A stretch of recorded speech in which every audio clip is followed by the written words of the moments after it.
Welcome, everyone. I'm excited to teach lead generation today. So I just wanted to remind you of the 4 steps here. We have the real estate expert, lead generation, lead follow-up, and transaction. Today, we're going to be focusing on the lead generation part.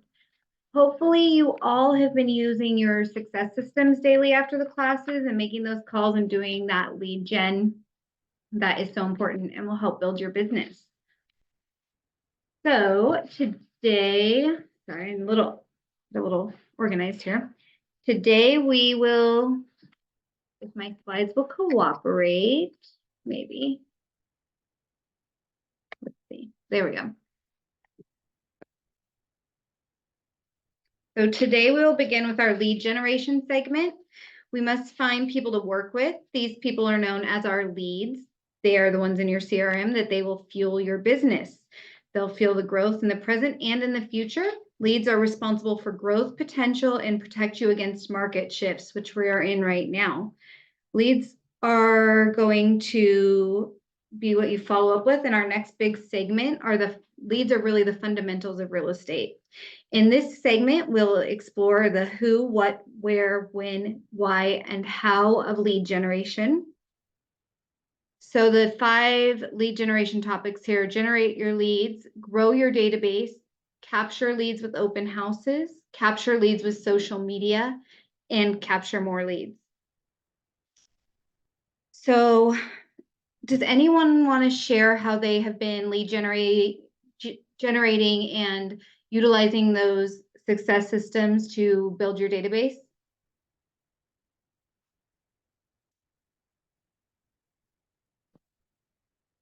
Okay, we're going to have a quiet group today. If anyone would like to share at any point, feel free. I will definitely make time for you to do that. Is anybody working with an accountability partner at this point? If you are or would like to be working with an accountability partner, feel free to email me before or after class, and I can help set you up with somebody else in the Ignite program that is looking for an accountability partner. Or if you just need that accountability and want weekly or daily check-ins with me, feel free to email also. So for today's agenda, we are going to, 1, talk about generating business from the people you know and know you. 2, identifying your sphere of influence and calculate the potential income opportunity. 3, categorize your sphere of influence and expand your reach. Number 4, we're going to apply best practices of lead generation. To start thinking about what we'll learn today, let's consider what questions we might have and what we'd like to learn more about. So we will, if there's any questions you have that you want to jot down in your notes to share at the ahas or have a discussion about, that would be great. We don't have a lot of people in the class, so we aren't going to necessarily break up into groups today. But it is important that as we go through this, if you have questions, please write them down and share at those aha moments, and we can kind of open up a discussion about lead generation. First, let's talk about what you already know about lead generation. My fear of failure was greater than my fear of lead generating. You may just go let somebody in. There we go. Let's begin today's discussion with mindset. This quote clarifies lead generation is a job. Number 1, it's the number 1 job, even if the fear around doing it is big. It's the activity along with the lead follow-up, which is covered later, that keeps us all from failing and instead allows us to prosper. You never stop lead generating for the rest of your career in business and real estate if your fear of failure is greater than your fear of lead generating. So lead generation, you will do your first year and you will do your 21st year. It is always number 1 in your business. The 6 core competencies of business this is from the book Shift. You learned about these 6 core competencies in session 2. That's a tongue twister. Lead generation is number 1. Leads fuel your business, helping you reach the goals you've set for yourself. The more leads you have, the more business and success you can have. Lead generation includes talking to people about buying and selling real estate daily, capturing accurate contact information. This includes their name, phone number, and email so that you can get in contact with them, and any other information the person's willing to provide, maybe what school they go to, where they work, what church they go to, etc. And also converting leads to appointments. In the next 5 days, you'll learn a variety of methods to gain leads. It is understandable that there's a lot of fear around lead generating, even though we all know it to be the most important aspect of our business. Let's be honest with ourselves. Who's having any of these thoughts when we dig into lead generation? And obviously we're not in a classroom, so I won't ask people to raise their hands, but some people think lead generation is really difficult. You don't have time to lead generate. I don't know what to say when I'm lead generating, or I'm afraid of making mistakes. Oh, yes. Yeah, I'm afraid of making mistakes. That's the whole thing about in everything. And something I always like to fall back on when I'm lead generating is there is not one realtor that knows everything. So if you're lead generating and talking to them about how you can be helpful with their business and you don't have an answer, it is completely okay to say, you know what, I will get you that information. Write down their question and go find the information. I have found that to take a lot of the pressure off. Say, I don't know that exact number right now, but I would love to get you that information. And then it also gives you a follow-up with them and another reason to contact them. And always follow through and provide the information you've promised. That's really important. Does anyone else have oh, go ahead. No, I agree with you. Okay, perfect. Does anyone else have any fears that are stopping them or holding them back a little bit from lead generation? Ellie, for me, it's, kind of like what you and I have talked about before. I'm terrified of not knowing what to say. It's like, Yeah. how do I even start the conversation? Because I hate sounding salesy. Mhm. I want to come from a personal aspect and get to know the person, not say, "Hey, I'm a realtor. Can I sell your house? You want to buy?" Right.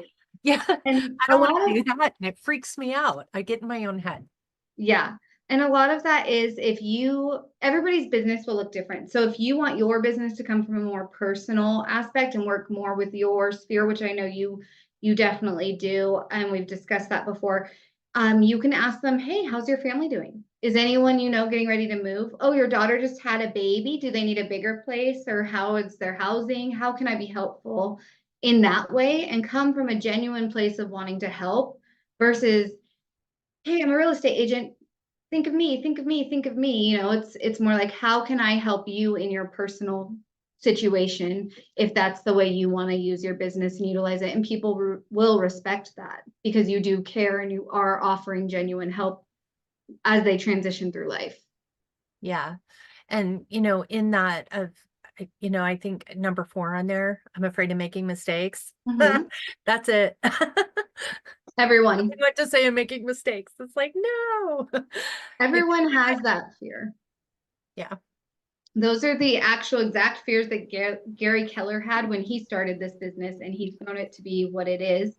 If you do read the book Shift, which I suggest everyone does in this market, on page 52, they do discuss those fears and how he worked through them. Can I just pipe in and say, I'm new to real estate, so this is a whole new thing. But I did insurance sales for 10 years, and without mistakes, there's no growth. Yes, exactly. So That's great. you're gonna fumble, you're gonna make mistakes, but what I found is that when you say, you know what, that's a great question, I'll have to get back to you on that. I'm gonna root around and see what I can get for you. Most people will appreciate that you can admit you don't know everything. Yes, for sure. It shows a very human side of you in that, and that you're honest enough to say, I don't know, but I will find out for you. Or someone at my office may know that, and I will go get in touch with them. Because that's a great thing about our network is we all are here to support each other. My biggest concern tends to be the activities or the people that'll have my best turn on investment for my time and effort. That's usually where my lead generation concerns tend to lie, is how, where, and there are some that are a lot more expensive than others, or that have a better rate of return than others when it comes to efforts and the demographics that you're tapping into. And that's usually where I tend to hesitate. Right. And lead generation, picking up the phone and reaching out to your sphere will always be the most basic and free way to go. When you say that return on investment, it can be as simple as just asking your friends and family to remember that you're an agent, to hand out your card, to talk about you if they're in a setting where there's somebody talking about buying or selling. So when we say lead generation, it can get big. It can go all the way out to purchasing those big lead generating machines, but it can also just be taking 2 hours every day to make phone calls, do a handwritten note, send out a text message or an email, update your Facebook and social media, sharing what you're working in real estate and what you could offer people, and reminding them that you're available. So that return on investment is everybody will have their niche, their sphere, and how they'll get that to work for them. And it'll look different agent to agent. But yeah, definitely, I always suggest when you're first starting out, not going too big on purchasing a lot of marketing. Start on the ground floor, which is making those calls, talking to your sphere, and letting people know that you are a working agent who's available. I have a Right. question for you. Yes. So I have a couple agents. I'm in Drain, so I'm like smack dab between Roseburg and Eugene. There's a couple agents that are down farther south, that I wouldn't even try to be part of that market unless I had family moving from here to there, obviously. And I tend to share their posts of their listing and stuff when they put them on Facebook. Yep. But I've thought about actually like posting like actual listings. I've got a good friend I went to school with, all of that, that works for another company. If I were to share that post, I want your honest opinion because I don't want to direct my business to them. Does that make sense? Yeah. I've thought about sharing the post and saying, you know, if you'd like to see the home, give me a call. Like, part of me is I don't want to direct my business to them, but I also don't want to seem like I'm trying to piggyback. So could you give me your honest opinion on that one? Yeah, and sometimes I will share other people's listings and I'll say, if they're from high school or something, I'll say, "Oh, Allison has this great listing. I would love to show it. If you're looking to buy something like this, or you know someone that is or wants to be in this neighborhood, please give me a call. I'd be happy to show it." And that way you're giving them credit for their listing, but you're also letting people know that you are the one that is going to be showing it and you're available. And I don't think it sends people that way necessarily if you are voicing that you would like to show the property and you're sharing the property because you think it's wonderful or a great listing or in a great area, you know? Perfect. Thank you. Because like I said, I don't want to step on anybody's toes. Yeah, and I think as long as you're always giving credit to the agent that listed it, like, "Oh, Matt's got a great listing here in the Rogue Valley, and I would love to show it and help find a great buyer for this property. Who do you know?" That's a great way of like working collaboratively. Any other comments or questions before we move on?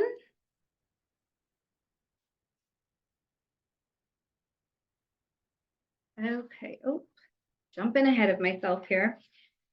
So this is what he discovered to erase his limited thinking. You can jot these down in your participation guide if you have that right there with you. The I think lead generation is really difficult. I was confusing effort with enjoyment. Lead generation is actually easy. It's just not fun. So it can be not fun and it can seem daunting, you know, when you have to talk to people and you know, some people were voicing being worried about making mistakes, or there's just some anxiety that surrounds it, but it's part of the business. I don't have time to lead generate. I had an issue making time to lead generate and protecting that time. So I have a great quote. I say it all the time. It says, instead of saying I don't have time, say to yourself, I'm not prioritizing that. It will change what you're willing to make time for. I guarantee it. Because when you say I'm not prioritizing that, it really kind of puts you in your place, you know, with yourself and that self accountability. I don't know what to say to someone. I had to get on the path of mastering the dialogue skills needed in the business. So Keller Williams is really great because we have a lot of scripts available in the Keller University and Command. And those scripts, if you go through and practice them enough, or get a partner to practice scripts with, they help give you a foundation of speaking like a real estate agent and sounding like an educated professional. When I first started real estate 10 years ago, I spent a good amount of time studying those scripts and really working on speaking to people, sounding professional while also providing facts and information they needed. I'm afraid of making mistakes. The way he looked at that is, I found that lead generation is nothing more than a set of tasks and skills that are well documented. And that's really the truth. So we're just getting in contact with people. We're sharing what we do as our business, and we're sharing information that helps them with one of the biggest purchases in most people's lives. So in the purchase, yes. Sorry, I was just going to make a comment because, I think one of the things that I've realized with my lead generation is that because of my past careers, I have a lot of confidence in speaking to people that is almost like a business to business rather than personal to personal. So my lead generation that I'm getting a lot more comfortable with is that I'm communicating with other people that are part of businesses that dip into my sphere, if Yep. that makes sense. And it's helping me build that confidence of, yeah, that's why I'm here. This is why I care. This is why I do what I do. Yes. It was just, I don't know why that didn't come to me before I saw that slide. It's just kind of one of those ahas. Yeah, and you're doing a really great job of building that sphere and honing in on what real estate will look like for you. And that's what I hope everyone can do by the end of all these classes. So lead generation is the #1 key to being successful in real estate. It doesn't matter how great you are at selling houses. If no one knows you're in business of selling houses, and if they don't feel connected to you in a way that has them reach out when they're ready to sell, why are you in real estate? I've got great news though. You already have 2 components to lead generation: a sphere of influence and a database. So nothing is worse as a realtor, I will tell you this, than when you get on Facebook and you see a good friend from high school or your sister's sister-in-law just bought or sold a house and they didn't think of you to do it. So it happens all the time, but that's why you want to voice that you're a real estate agent. That's why you want to be sharing with your sphere. That's why when people think buying or selling a house, they want that light bulb that it's you that they want to call. So Well, I have my best friends actually, and 2 days ago, I got I knew that she's been dealing with a new agent and another agent to sell her house, and she knows that, and that makes me ask myself why maybe she doesn't trust me because I'm still new brand. I don't know. Should I'm trying to avoid my emotion. I'm trying to control myself. That I love her. I love her so much. Right. And that's up if And she's it's up to her. It's up to people which one they choose. And but emotionally, it's hard to control. it really is. I've had it happen to myself. And something, if she's super close to you and you're comfortable having the conversation, you can always say, congratulations, I'm so excited that your house. I did, but it was so fake. Yeah, but I mean, it's part of it, we have to do that sometimes. But like then if at a later time when maybe you're not feeling as emotionally invested in it, you can say, hey, I would love to be somebody that you think of in real estate. And I have this great support system of Keller Williams and an international company. And what made you choose your agent? And what would make you choose me in the future or recommend me in the future? And get some kind of honest feedback. That is a hard thing to do sometimes because you have to be open to hearing it and open to like making those changes. So it depends on your relationship with the friend. But I've had those hard conversations, and some people have been like, oh, well, it just felt really personal and I didn't want a friend in my business that much. And it's like, oh, that's understandable. And I say, well, just think of me if you want to recommend me to someone else, maybe, and at least you have that relationship. Or they'll say, oh, I didn't know you listed properties. I thought you just helped buyers. And you say, oh, no, I do list properties. So in the future, will you please think of me? But I would definitely be open to just like having that conversation if it's a really close friend, but do it when you're not so emotionally invested, because you never want to come across as unprofessional, but like it is good feedback sometimes. If they'll say, oh, we kind of forgot, you'll know you're not advertising enough. So everybody knows what a sphere of influence is, and you've heard of an SOI. I don't have very many cameras on, so I'm going to assume that you guys kind of do, but I'll read this for you. It's a group of people you know and people and people that know you. This is the group of people who you know, like, and trust, and they trust you, and therefore they are people that are more likely to do business with you. So how do you access this group? Well, most of the time it's your phone. So the number of, this is just a little chart, and I think you guys have this in your book here, but it's the number of contacts in the phone. It's kind of a mathematic setup for your income opportunity. So if you have 250 contacts in your phone, you have 20 potential closing opportunities. You have 25 potential referrals, which is important also. You want people to know you're available to find them a good agent if it's out of state or out of your region. And then the total potential from B and C is 45 transactions. If the average commission is $5,000, then your income opportunity is $225,000.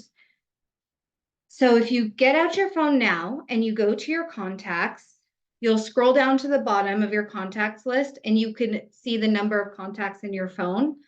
So you can go ahead and do this chart for yourself at some point. According to the National Association of Realtors, the typical person moves every 8 years. So according to the 2020 census, the home ownership rate in the US is 64.8%.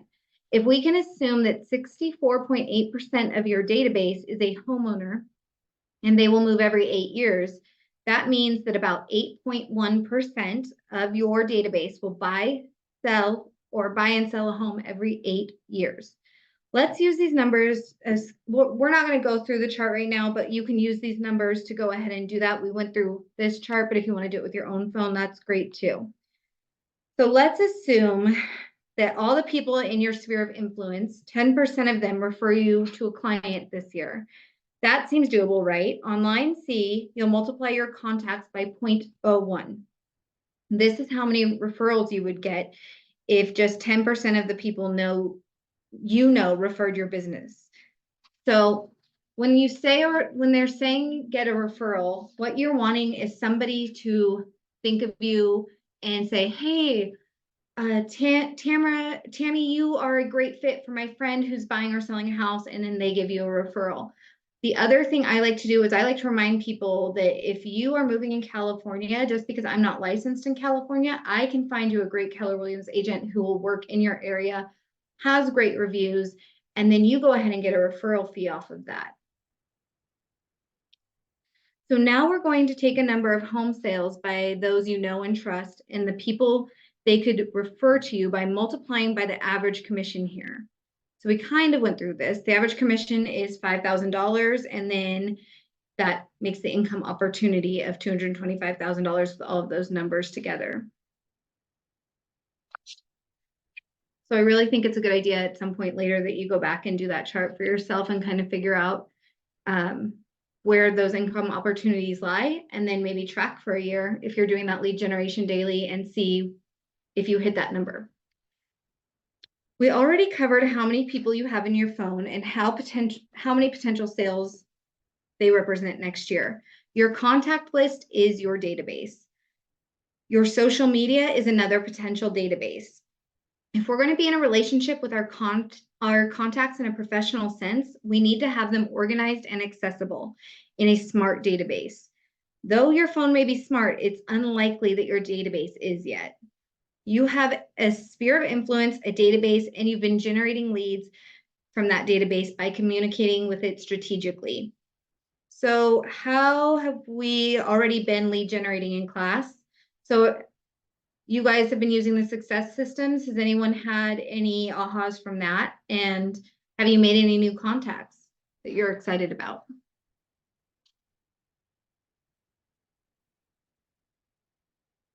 Nope.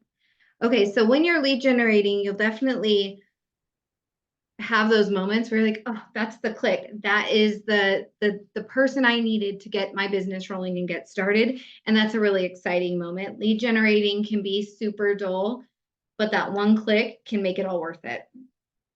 The path to self-mastery takes time, and learning new habits and skills takes time. So take the time to acknowledge the journey you're on and celebrate those small wins. Now that you've already begun lead generating, you have a database and a sphere of influence, let's dig into the most important model in your business, the lead generation model. Lead generation, you will hear this over and over again throughout your career. It's really the most important activity.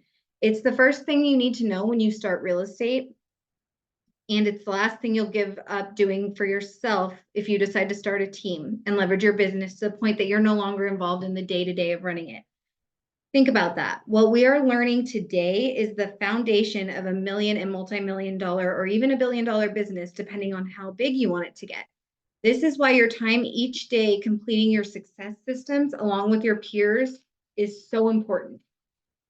These success systems may seem daunting, but they really are the key to getting where you want to be in your real estate career. So this is the lead generation and database model, and this is also in your participation guide.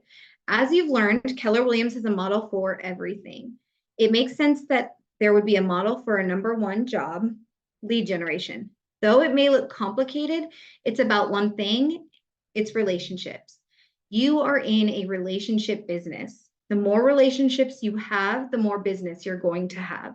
This model tells us how to get into a relationship with people, stay in a relationship with them, and be their real estate expert of choice for buying and selling real estate. Lead generation is simply getting people into your database so you can track your relationship with them.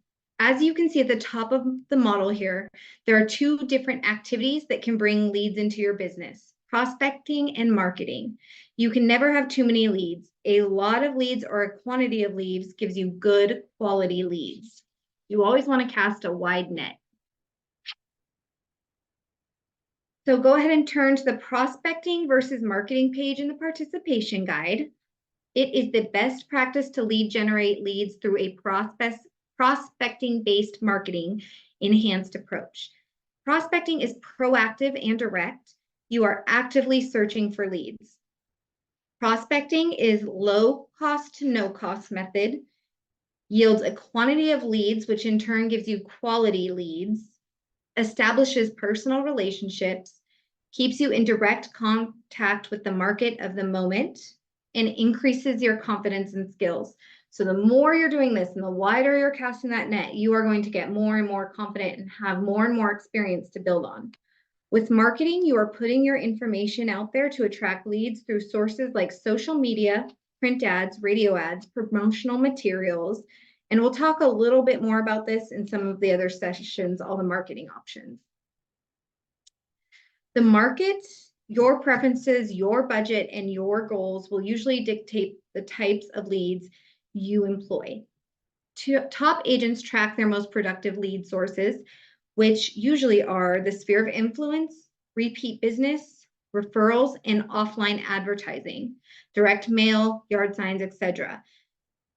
I want to just touch on repeat business. That is also really important. The people that you are helping and that you've already served as their real estate agent, don't forget to check in with them, because if you do a good enough job for them, they will send you their friends and family. And when they're ready to buy or sell again, you're going to already be in contact with them. So they also won't ever rely on a single source for lead generation. You aren't going to do all of them. The most productive agents focus on 3 to 5 top producing lead sources. In Ignite, we're going to focus mainly on prospecting because we know successful lead generation is prospecting based. Prospecting is also less expensive, and prospecting is what protects your business when the market slows down.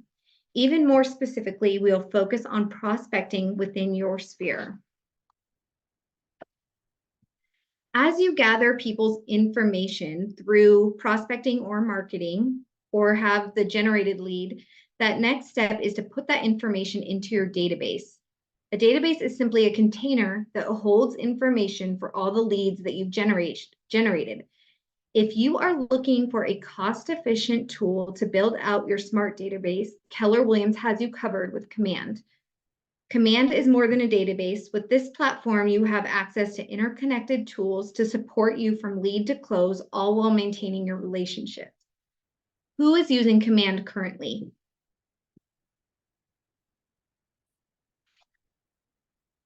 Nobody? Oh, good. Okay, at least we have somebody to. No, Cassie? I am. I just put it in the chat. Oh, perfect. Perfect. Yeah, sorry, I was letting someone in the group, so I didn't see your chat.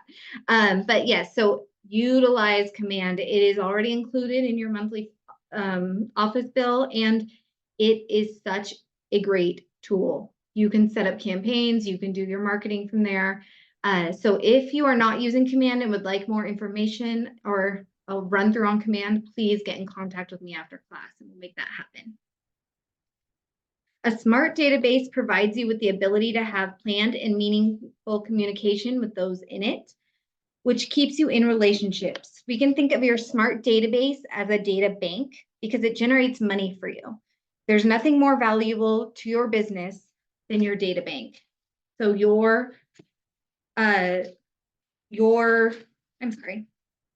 Command in your database is so important because you will eventually be talking to so many people that you will need help managing when you're connecting with people, what you said to people, what you've talked to people.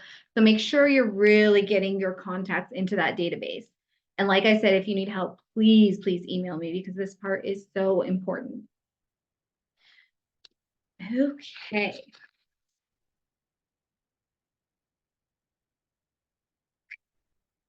Relationship management. We use the terminology of leads and contacts to categorize people in our database. So far in your success system time, you've been communicating with your sphere of influence, people you know and who know you. These people are contacts with whom you've implicit permission to have two-way conversations with. Leads are people who have shown interest in the service you offer and have provided a way for you to contact them, whether it's an open house or they filled out a form online. However, they have not engaged in a two-way conversation with you yet. So some examples of leads are people who follow you on social media, people you meet in an open house, or people in your neighborhood. Our database is organized into these two buckets, leads and contacts, because the way you communicate with each segment is unique.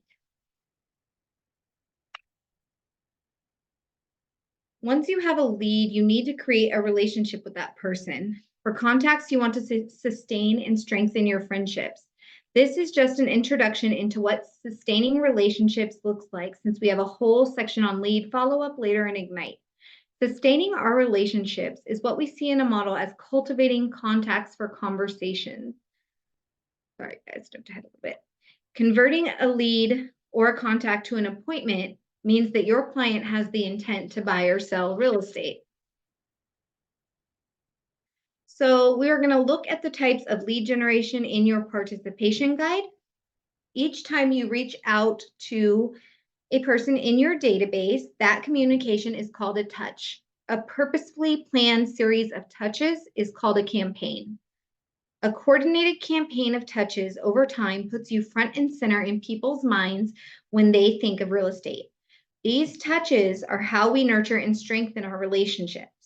Having someone in your database doesn't make them your client.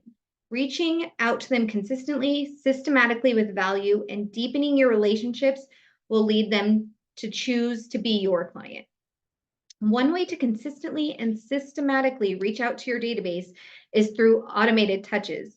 Again, with Command, you have access to smart plans and opportunities.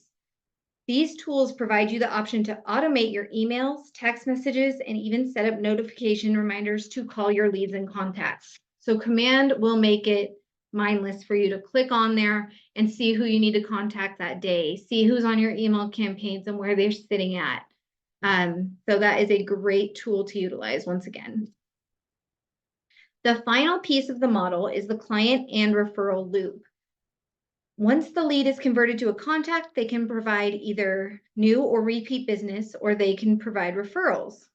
Why do you think part of the model is referred to as a loop? Does anyone have an idea? This is referred to as a loop because regardless of the business they bring you or how long it takes them to bring you business, they continue to stay in your database. It's your job to continue to build and develop your relationships over time until they are ready to transact again or provide additional referral business.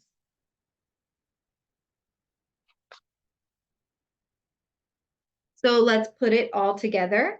As you nurture your leads and contacts and continue to lead generate for new sources of business, you will either be transacting for new, repeat, and or referral business. The most important thing to remember is that lead generation is something that A, never ends, B, should be time blocked for the best result, C determines the size of your business, and essentially it is the how that will help you reach your goals for starting a new career. In our last section today, we're going to discuss some time blocking for lead generation. Before we move on, do we have any questions? No, it doesn't look like it, huh? It's not a question. I just wanted to go back to the command because it kind of sounded like maybe not a ton of people were using it. One thing that I found was that, your commands linked to your Gmail, because I am a notes keeping fool. So at first I was like going in and copy and pasting the email threads between me and my clients. No, it does it automatically. Just wanted to share. I'm in love with that. I appreciate that share because command is so helpful. So anytime anyone has something that they love about command, I always want to hear it because I'm still in the process of utilizing all the fun stuff they have to offer. It really does help me keep my brain straight though. So in previous, Just want to add something that each month, the second and fourth Thursday, I think Thursday, the second and fourth Thursday of each month, there is application, a practical application that teach how to use command. So, and by Stacy, and it's really useful and really helpful. So anyone would go there and get benefit from that. and I So, do yeah. believe there is a clickable link on the calendar we sent out that says command training. I believe that's what it says on those days. And you just click on it and it'll take you right to where you need to be. So check out those calendars that go out. Thank you for that. That is very helpful. So in a previous session of Ignite, we've touched upon your sphere of influence. Today we'll be digging deeper into your sphere of influence and why it's so important for your business. Here's a hint. Your sphere of influence, your SOI, is likely to be your biggest source of new, repeat, and referral business. But how? Your sphere of influence are the people in your life that influence and who influence you. These can be close relationships like your close friends and family, or more distant connections like your child's friends, parents, a former coworker, a neighbor, or a mom's friend from college. It's important to connect with your SOI systematically, efficiently, and effectively. We're going to get into that a lot over the rest of Ignite in order to get the most out of follow-up. You want people in your sphere. I don't know why that hung me up. So in your participation guide on page 36, we have a categorizing your sphere of influence. Now let's expand beyond your immediate relationships. One way to expand your SOI is to change how you think about relationships around you. Let's look at these 15 categories and see if we can expand the roles or relationships that you may have within each category. So we have immediate family, friends, relatives, neighbors, past coworkers, hobby and sports groups, teachers, worship club volunteer, professional services, financial and legal services, personal services, home and auto services, real estate agents, real estate services, and other. So if you're having any moments where you're like, oh, I could expand here or there, feel free to make notes of that. As you think about these 15 categories, we're going to take a couple minutes to quickly jot down some people that are in your sphere of influence that you don't think are in your phone. Try to add one person to each category. So we're going to give you just a couple minutes for brainstorming on that. I'm just going to start a little timer. We'll let you brainstorm for a minute. And then if you'd like to share someone you thought of that wasn't in your phone but should be in your sphere, maybe it would help someone else out too. So take a couple minutes on that.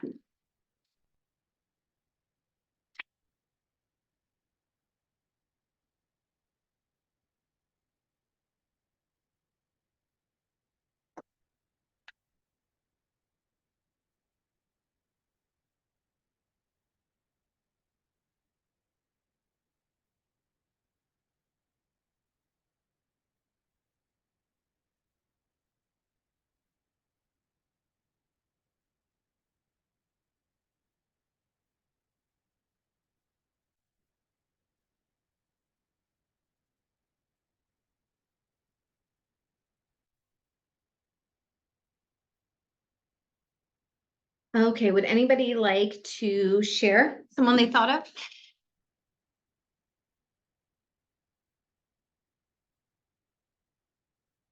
No? Well, Go ahead. well, sometimes I feel when I call lead generation, kind of I'm pushing on them as if they are telling me I'm not interesting, and I feel like I am not welcome. So I don't know, the calling, the way of calling or the idea of calling is bothering me. I don't want to call them. Mhm. I don't know why. And if that doesn't work for you, you can always reach out on social media. You can always write them a handwritten note. So if I call someone, I usually will start off, hi, how are you? I just want to check in with you and make sure that you knew I'm active in real estate. I just, you can say I just am starting to build a good database. And if you aren't looking to buy or sell, maybe you know someone and think of me. And if they say, oh, I don't know, I'm not even thinking about that right now. You say, okay, thanks for taking the minute to talk to me. And then what I'll do is I'll follow up with a handwritten card for them that I put my business card in, and it just says, thank you for taking time out of your day to have a conversation with me. I know you're so busy and I appreciate it. If you think of anyone that may need me, please give them my card. So that way you have then touched them twice and you weren't pushy, because if they say, oh, I don't have time to talk about this right now, or I'm not buying or selling, you Mhm. say, okay, thank you so much. And you get off the phone and it's not super pushy. And then you thank them again with a handwritten letter that has your business card in it. They might be a little slower paced when they're opening their mail and be like, oh, that was really nice of her to send me a business card. And sometimes if I've really irritated someone, I'll put a little coffee card in there and be like, I'm so sorry I caught you at a bad time, because it does happen. Sometimes you catch people, and people have caught me when I'm Especially driving. with open houses, most of them they don't want to sign in. They don't want to give any information. Yeah. And you don't always, you don't have to require them to have a sign in. A creative thing that I do that does cost a little bit of extra money is I will raffle off a coffee cup that has coffee beans and like a muffin or something with it. And I'll make it all pretty with a little thing. And I'll say, I'm raffling this off. Put your name and phone number on this raffle ticket. Oh, that's cool. Good Right. idea. And somebody's excited about that versus Okay. oh, you have to sign it on a sign-in sheet, and if you're doing an open house for someone else, you can always say, oh, the agent that's got this property listed would really like you to sign in if you can.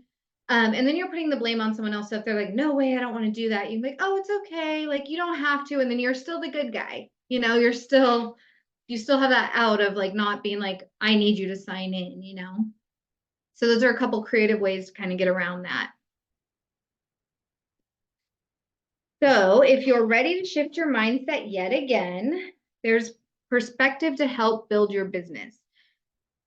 So I want you to think back on your day yesterday. We're going to take just a couple minutes to think back on it from the time you got up to the time you went to bed. When you woke up, what did you do? Call your mom, look at the news on your phone, check your email, wake your kids up, grab your workout clothes, and go for a run. Take yourself through your day, just through your day. Wake up, shower, send a couple emails, get in the car to drive, get a coffee, run an errand, drop off your dry cleaning. Just take a minute or two to write down where you went and what you did. So you can go ahead and do this in your participation guide. Just think about your day or just a blank piece of paper and write down what you did. Or just think about it and we'll go over it in just a second. I'm just going to give 1 minute for this because it's harder when you're not in person to have these discussions.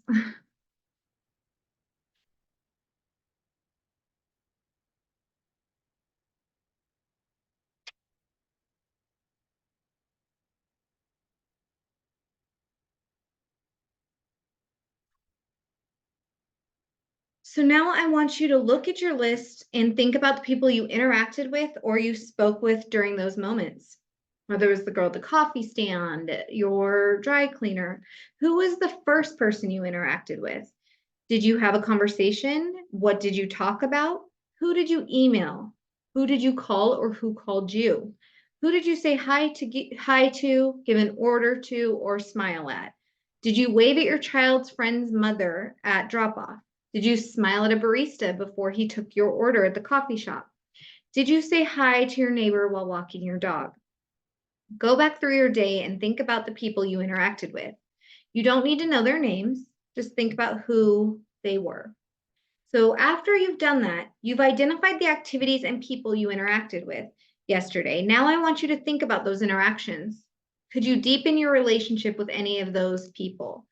Could you have smiled at the neighbor and politely said, we see each other every day and I don't know your name, but I'm Allison? Of course you could have.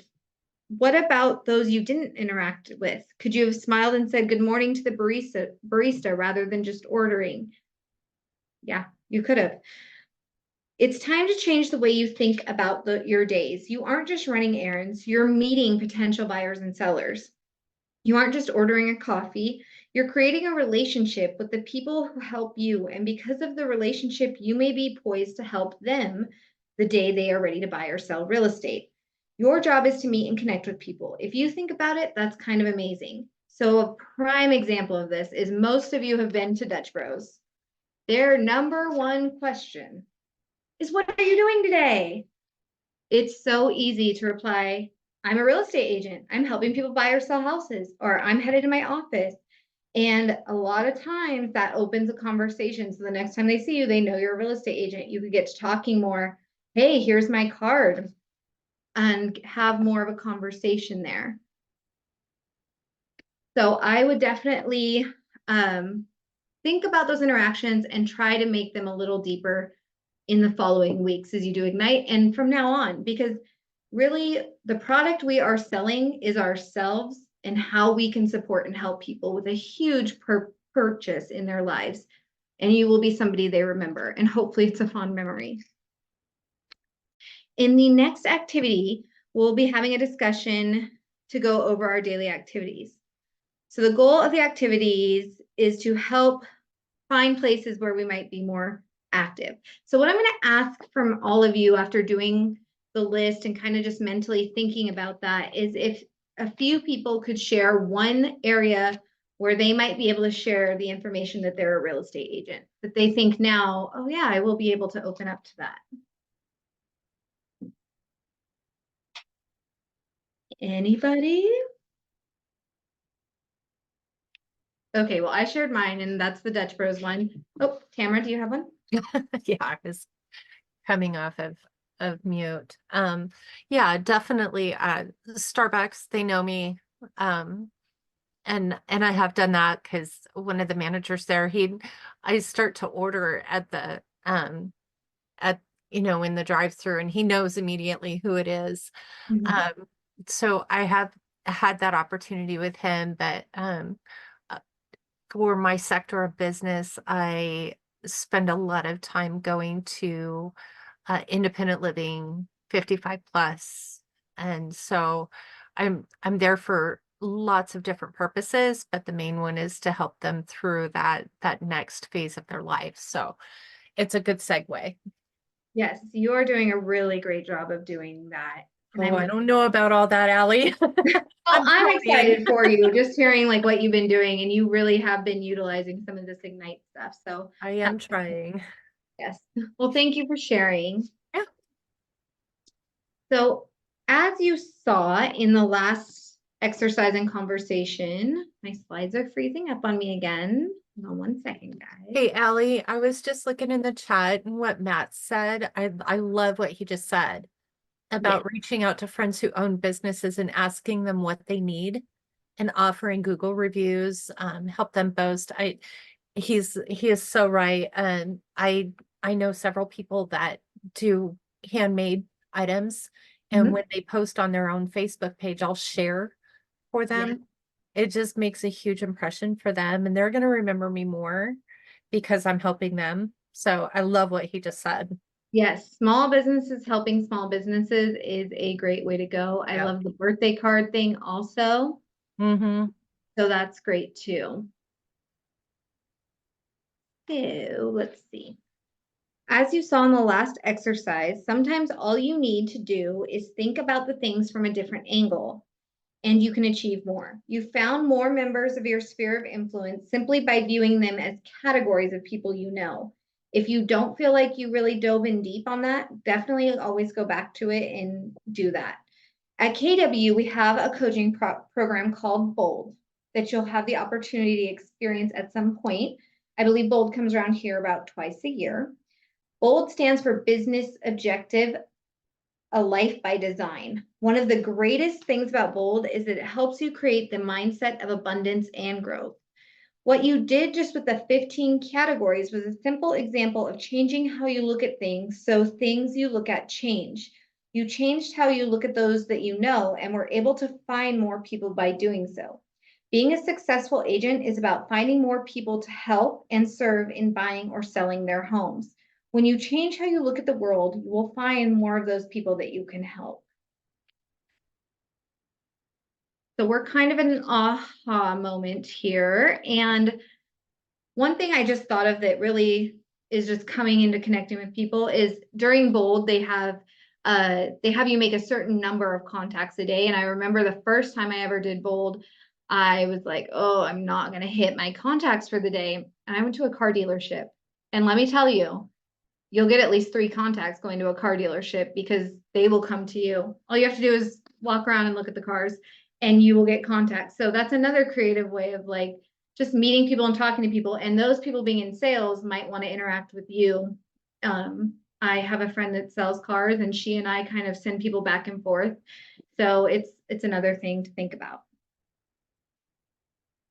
We've talked now about the lead generation model and why your sphere of influence is one of the most important lead generation sources you have.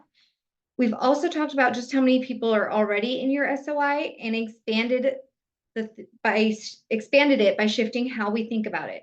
Are you ready to expand your sphere of influence even further? I'm hoping the answer is yes. A good touch campaign consists of several types of interaction: face-to-face, email, handwritten notes, etc. In order to complete these touches with everyone in your sphere of influence and database, you need to have all their contact information. So we'll need to fill out our information, and what types of information do we need and is helpful? Phone numbers, email addresses, physical addresses, and work addresses. Contact information is important because we want to reach out to them in various ways. A handwritten card makes a big impact, yet it's more expensive and time-consuming than email.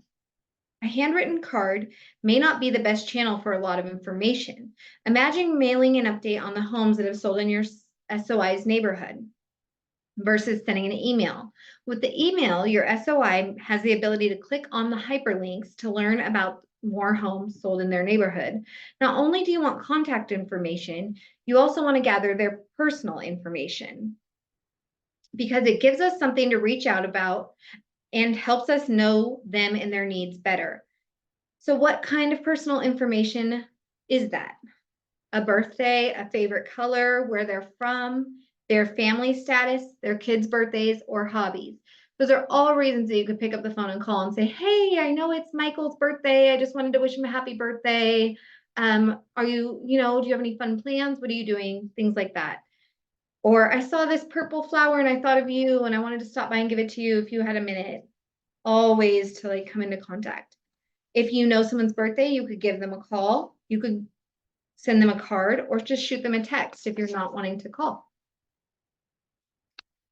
It's the same with other personal information. Knowing they love to crochet allows you to see an article online and share it with them.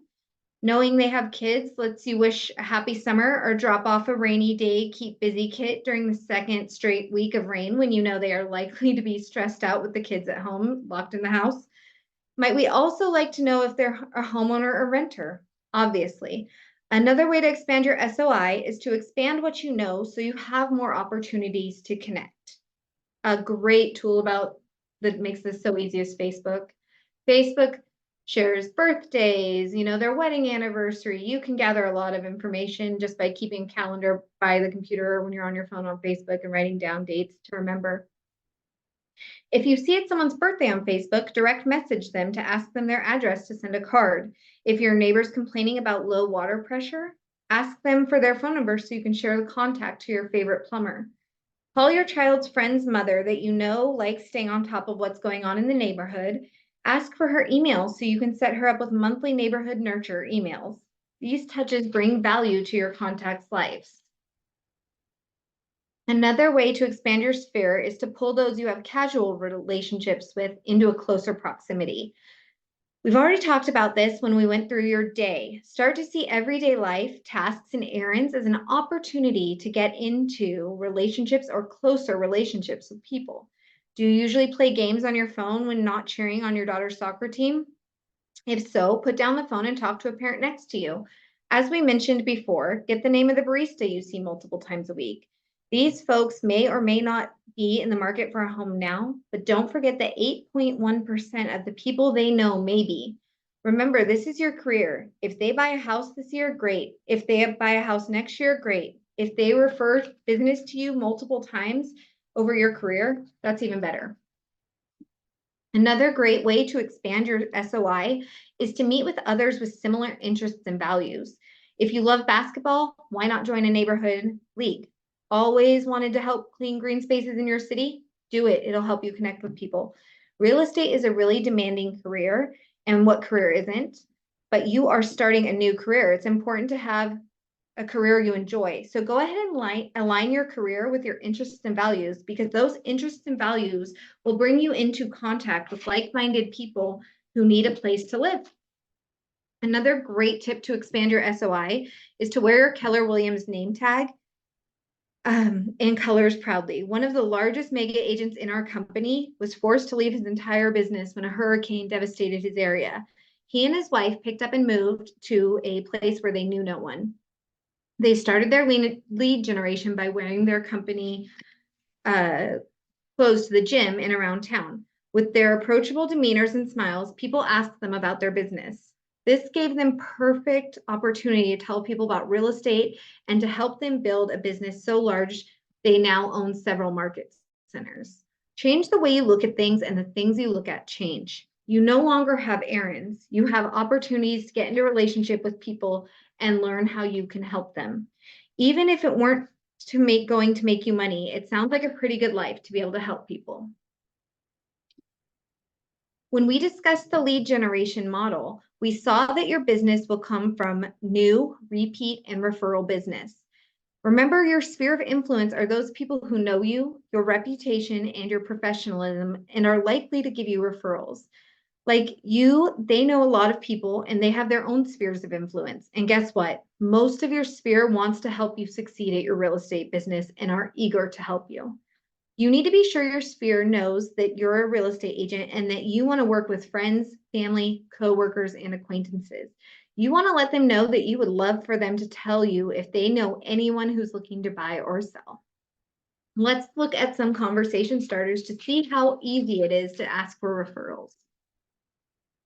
I am building my business on people I may know and the people they know. Do you know of anyone from family or friends, work, your neighborhood, or group you belong to who's thinking of buying, selling a home, or investing in real estate? I would be pleased to be a resource for them. If you hear of someone with a real estate need, will you please keep me in mind? Let me know right away. So that goes back to what we spoke on earlier of making sure that they know that you want to be that call when real estate needs come up. And if they say, oh, well, I know a real estate agent. Oh, well, okay, well, I'd love to be a backup. I would love to be someone you think of. Let me know if there's anything I can do to help you. So these conversations, always add the referral question to every person you connect with daily for your success systems. Then add referral names to your database. You'll have time to practice these during your daily success systems, and hopefully you're all utilizing that time. Before we move on, does anyone have any questions or ahas that you would like to discuss with the group?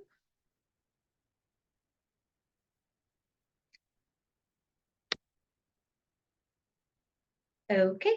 Now that you have a larger and deeper understanding of lead generation, it's important to your business that you put it into action.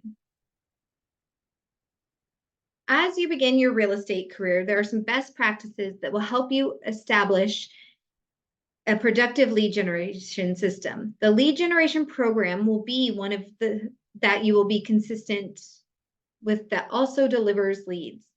1, keep track of where your leads come from.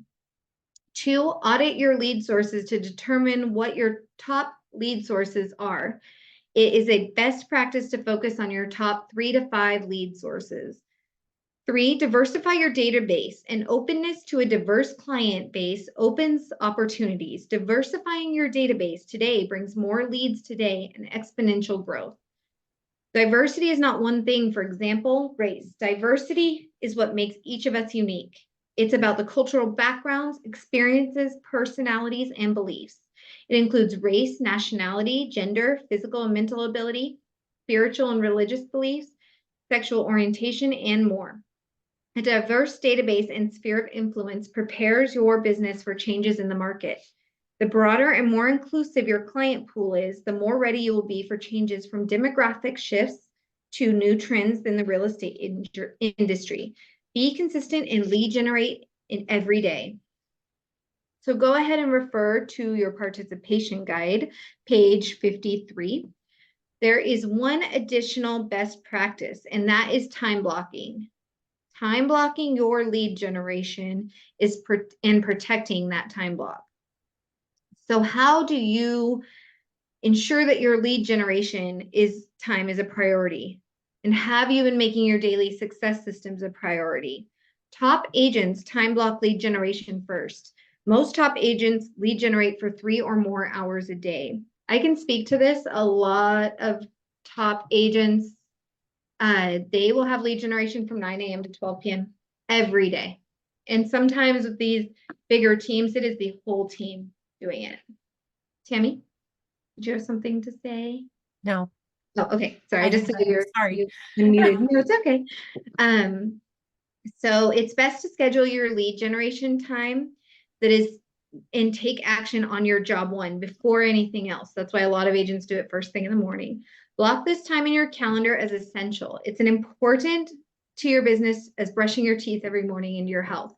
And I know this is saying 3 hours, and I know it's kind of daunting for some of you. So if 30 minutes or an hour is where you want to start building up that time, do that. But commit to time blocking one section Monday through Friday of your time that you are going to spend lead generating. And the more time you do dedicate to it, as you get more comfortable, the bigger your database is going to grow, the more business you're going to be generating. You've been doing this in your daily success system since the beginning of Ignite, and will hopefully continue the schedule after Ignite for your entire career. This time consists of several activities: preparing your mindset to success, practicing conversations with a partner. So that's that script practice. Prepare a call list in advance of contacting people. Have conversations.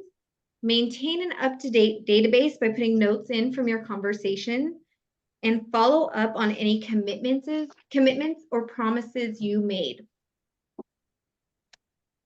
Lead generation is hands down, without a doubt, no competition, your number one most important thing to do in order to succeed in this business. Therefore, you must mark off time to do it and do it well. These are 4 key things that you can do to protect your lead generation time block once you set it. Build a bunker. Find somewhere to work that takes you out of the path of disruption or interruption. Where will you work to avoid distractions? So if you have a home office or you have an office space here, you can put a note on the door, lead generation time, do not disturb. Every agent will understand that. If you're at home, let your family know when this door is closed, I'm lead generating and I can't be disturbed until such and such time. Store provisions. Have supplies, materials, snacks, beverages you need on hand to avoid leaving that area. So if you know that you need M&Ms to deal with stress, or you'd like some water because you're speaking a lot, put that in the area you're going to be working in before you get started. So you're not like, I'm going to set aside an hour. Oh, I got to get a snack. Oh, I got to do this. So I got to answer this call. You know, it's like that hour is for your lead generation. Sweep for minds. This means anything that will distract you or take you off your focus. Turn your phone off, shut down your email, and exit your internet browser. I mean, obviously you might need them for lead generation, but maybe make a promise to yourself not to be on Facebook or distracted while you're supposed to be lead generating. Number 4, enlist support. Tell those most likely to see you out what you're doing and when you're available. Who will help you and support you with that lead generation? So I always suggest having an accountability partner, using your PC coach. If you are a person that needs a check-in, find somebody that will help you do that. Matt says he's got the snacks and drinks in his office. He's got it figured out there. So it's really important to have these tips and kind of follow them. These tips come from the book, The One, and that's also a Gary Keller book, great book. So as we wrap up our learning session and transition into working our success systems today, I know we got done kind of fast. We didn't have a lot of feedback. Is there anything anyone needs support with? They have questions of, anything like that right now?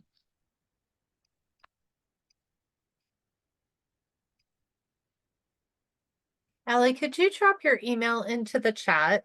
I can, for sure. I think one of the things that's going to be really helpful for me, and I'll email you on this, is that an accountability partner.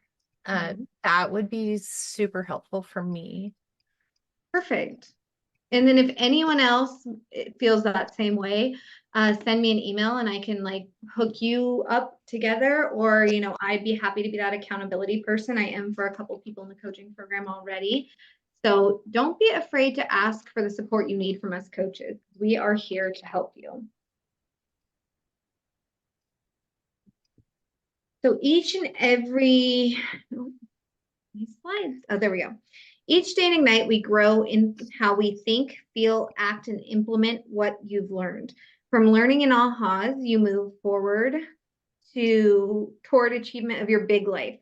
And that's what we're here for, to achieve our big goals.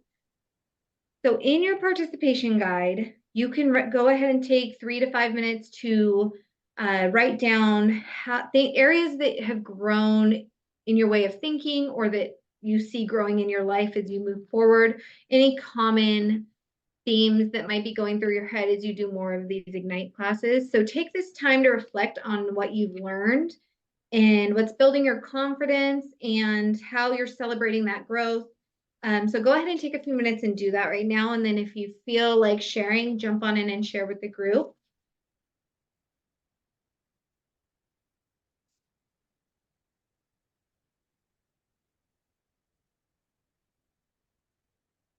I think one of the biggest things for me is you actually said this to me the last time you and I were sitting down talking face to face, and it really stuck with me.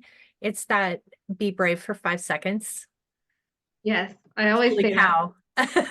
Yep. That was huge for me, because 5 seconds seems like such a short time, but if you're counting it out, it's actually a little bit longer. Well, Um, and the reason I say that is it takes 5 seconds to start the conversation or walk through the Right. door, or, once you get past that 5 seconds, you're already in it.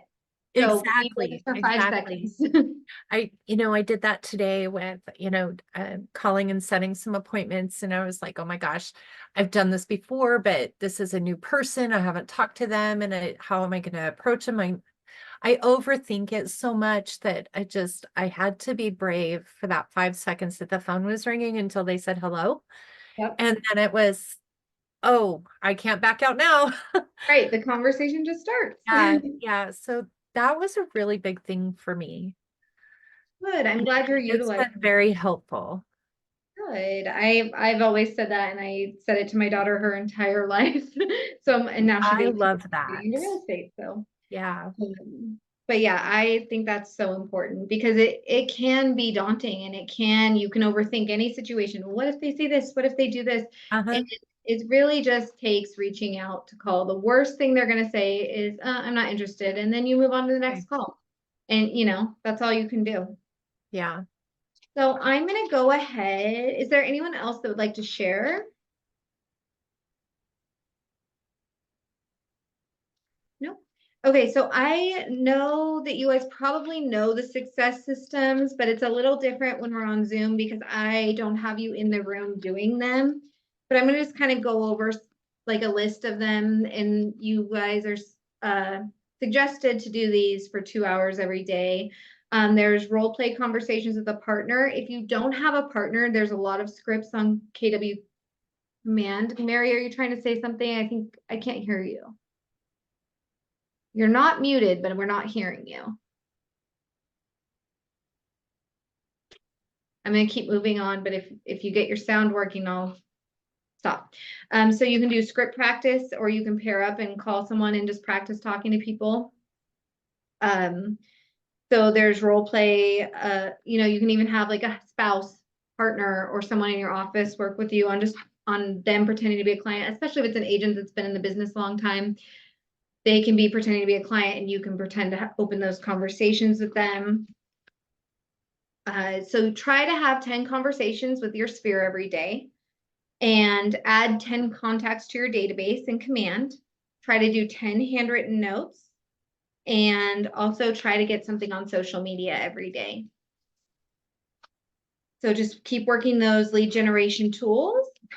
The do not call list, you want to look into that, and I do have an email that I can send if you have questions about the do not call list, if you haven't already got that information. Let's see where this is. Oh, there you are, Mary. We heard you. Oh, goodness, I am so sorry. Oh, it's okay. You could have muted me. I'm on my cell phone, as you can see. Oh, we just were able to hear you. I thought you were trying to get through to us and talk to us. So I'll mute you if you need to be muted. Oh, no, I'm fine now. I mean, you can mute me if you would like, because that would probably be better so there's no noise. Okay, perfect. I'll go ahead and do that. I'm just going to go over these next few things real quick. I engage every conversation in the spirit of contribution, and people are happy to be in a relationship with me. So let's get this in our mind before we start making calls, get that mindset primed for success. We do this with this affirmation. When you are calling, knowing that you are providing information, that you are here to help someone, it is much different than feeling like I'm asking you for something. I need something. No, we want to be calling, offering something, whether it's value, whether it's a check-in, whether it's support in a time of need. Always feel like you are coming from a place of giving. This is something that until you really feel this way, I would have in front of you every time you're lead generating. Make sure you are prepared, have your lists, your notes, your snacks. Like Matt said, he has his snacks and his drinks, everything in front of you to make sure you are ready to lead generate. Make sure you're adding your names and contacts into your database, that you are utilizing Command drip campaigns and touches to make your life easier. Utilize the notes. It will be so beneficial. Just practice those lead generation conversations.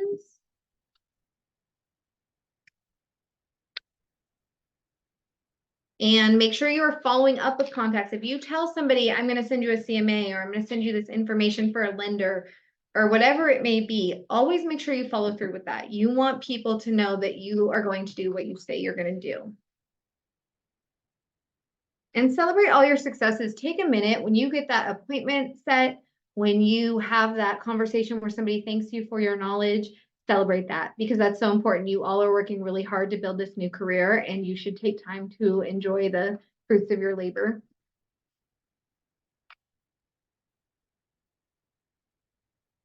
So here's kind of your notes. And if you've been doing your daily success systems, you've seen this. So your 10 conversation, 10 contacts added, 10 handwritten notes, your 10-5-1 social media engagement, and any enrichment. So appointments, agreements, and closings. If you make appointments, or you have agreements, or you get closings, always share with the group, because that's a big deal. That is a big deal when you're building this business. So for your next session, you just want to be prepared to learn about growing your database, and make sure that it's tomorrow from 1 to 3. Make yourself available if you can. And that's all I have for you today, unless anyone has anything they'd like to share or have any questions for me. Thank you. No problem. Thank you so for much. taking the time. Not a problem. I hope you all have a wonderful day. You too. Okay, you have my email. If you need anything, let me know. Mhm.